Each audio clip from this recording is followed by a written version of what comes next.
So next step. All right. So the underlying topic that we're talking about is how we deal with sort of 4 years of Trump, 45. or for 45. So now the financial piece, right? Mm-hmm. So the issue that I don't know if everyone's heard of Dr. Boyce Watkins. He's a Oh yeah, he's financial good. specialist who Mhm. has a YouTube channel and everything, Mhm. and he's brilliant. And one of the topics that he comes up with is black people in America feel like they're poor. However, in comparison to people all over the world, if you took the GDP of black America, it's one of the larger GDPs in the world. We're like the ninth richest. Yeah. Mm-hmm. If we were a How much separate we spend. country, Yeah. right? Mm-hmm. If we're So the separate question country. becomes, during the next 4 years, Mhm. how do we put ourselves in a position to have some say-so when the next election comes around and when the next change happens in the economy? Because personally, I think a huge economic change is coming. Mhm. Because right now, the level of incompetence that we have in the White House is exactly the kind of level of incompetence we had in the White House in 2006, 2007, when everything fell apart. Right. All of the regulations that the banks had, they're removing all of those things. Mhm. All of the Dodd-Frank they're getting rid of. There's actually a rule that President Obama put in place that Trump just signed an executive order to get rid of. It's when you're doing your financial planning, Mhm. your financial advisor had to act as a fiduciary, which means that they have your best interest at heart. Mhm. They just removed that. So now your financial advisor can guide you to make investments that makes them the most commission Right. rather than what's going to be best for you in the long run. So the compounding of all these things, I get the impression that we're going to have another economic fall apart. Mhm. The thing is, in those situations, I watched an interview with Warren A Buffett. lot of people get rich in those Exactly. situations. I watched an interview with Warren Buffett, and he said whenever anything crashes, Mhm. it's the people who have enough sense to have money saved up to be able to buy Most things definitely. that make fortunes when things crashes. Warren Buffett said, because it was the guy who was interviewing was all panicked about what's going to happen with the economy, and Warren Buffett said, "I make money no matter what happens Exactly. because I know what I'm doing." Mhm. So as a community, we can take the same step as what was happening before, and everything collapses, And you go buy up and everything. yeah. Mhm. Or we cannot do anything. We cannot be prepared, and we can let another 4, 8 And years still go by complain. and be in the same situation. Yep. So how do we again take the next step towards that end? I'm going to say what I do. As a single parent, I have positioned myself to where I save money. I have emergency funds. I have savings accounts for all three of my children, as well for myself. I don't live check to check. You know what I mean? My credit is good. I don't work for anybody. I own my own business. I'm a credit repair specialist. You guys know that. And that's what I'm actually kind of waiting on that time. Not saying I want it to happen, but when it does, I'm gonna be okay. Cause any, Right. I'm gonna be fine. I'm gonna be waiting to buy that house that's going to go on sale for that little $15,000, Right. and I'm going to get it. You know, so I think we just got to reposition ourselves, and it all starts with financial literacy. I What agree. do you think? Yeah, no, I agree 100% with that. With my Can't cousin. wait for that class. Because It's gonna be great. I used to live in Louisville, Kentucky, Mm-hmm. and Louisville, Kentucky is a really segregated city. There's the East End of the city that is prosperous. That's where the Kentucky Derby happens. That's where the university is. Then there's the West End of the city that has almost been completely abandoned by the powers that be in the city. Property values are terrible. The employment rate in the West End is much higher than it is in the East End of the city, and that's where the vast majority of the black people live in that city. So it's kind of a long story, so I'll kind of rush Okay. through it. What's happening right now is that Walmart just got a permit to build a modern, sort of sexy version of a Walmart store in the middle of the West End of Louisville, where housing prices are terrible, where joblessness is all over the place. Gentrification. Gentrification. That's Exactly. what So it is. here's what happened: the city got a $400,000 grant to tear down the two largest projects in the city. That's in the middle of the West End of that city. So in a few block radius, they're building a Walmart. They're tearing down the projects, right?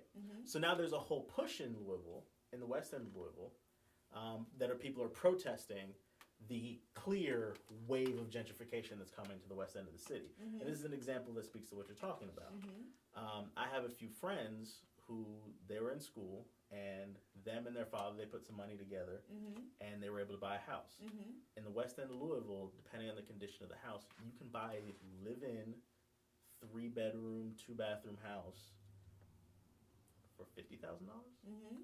for $40,000. Mm-hmm. Something that's rough that needs work in the $25,000-$30,000 Right. range are available in the west end of Louisville. Mm-hmm. And what's happening is those houses, our people are paying $750, $800 a month to rent those houses. Mm-hmm. A house where the mortgage is probably next to nothing. Right. $300. $300. Yeah. So what's happening is people are protesting.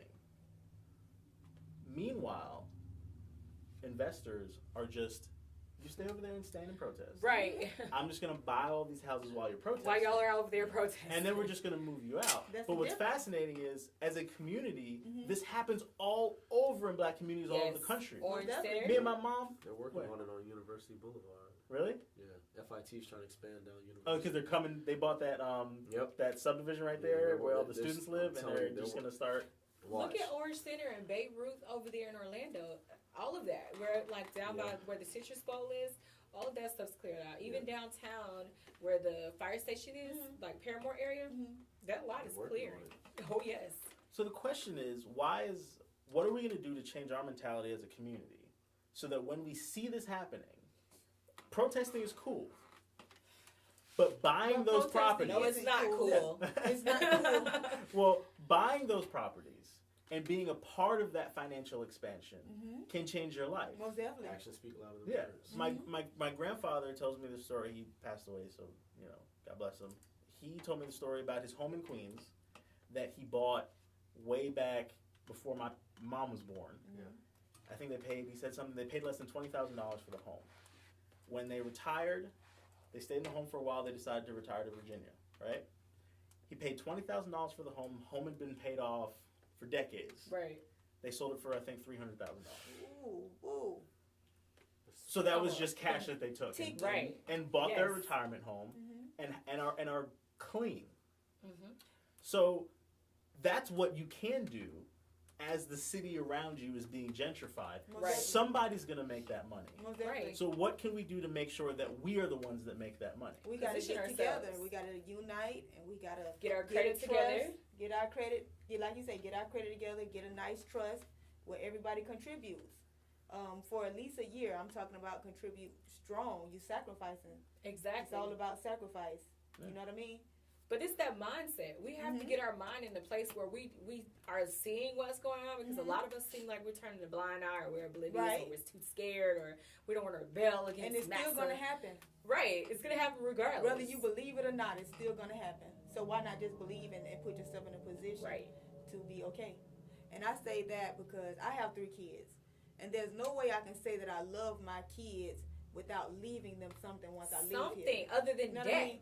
Like, or having to do a GoFundMe I and a can't do fish that. fry to bury yourself. Oh, that's not man. love. That's If you- kind of like hate. Oh, I feel like oh, this: oh. if you leave your kids, at least if No, you hated me. I won't even talk about how much my policies are, but Mhm. each one of my kids are going to be just fine. Right. And I've put into my kids already. I don't teach them. I teach them, yes, I want you to go to college. Mhm. But I also teach them, if you want to own a business, you can. Right. And you can go to college as a backup to have that little cushion. But I Mhm. want you to work on owning your own, whatever that may be. So when I go over to the other side, Mhm. my kids will be fine, so they will have the money set up from those to be able to keep continuing to make money. I'm not going to Definitely. leave my kids in debt, a fish fry, pork chop fry, Yeah. and having to do a GoFundMe. I think that is completely irresponsible Right. to do, especially if you know that you're out there in whatever type of lifestyle. Mhm. You should have money Right. saved up, one, Mhm. or have an insurance policy so that your family does not go into debt and have to do these. I am tired of seeing these fish fries Right. around here. I'm tired of it. Can I say something about the GoFundMe thing real quick? Yes. Black people need to stop with the GoFundMe. I'm for tired of everything. it. It's Tired not. of it. You're not supposed to be appealing able at to all. pay for your own things. Tired of Right. it, okay? Like I know people are in different situations, Yeah, I agree. but some of that stuff is getting ridiculous. I'm Right. tired of it.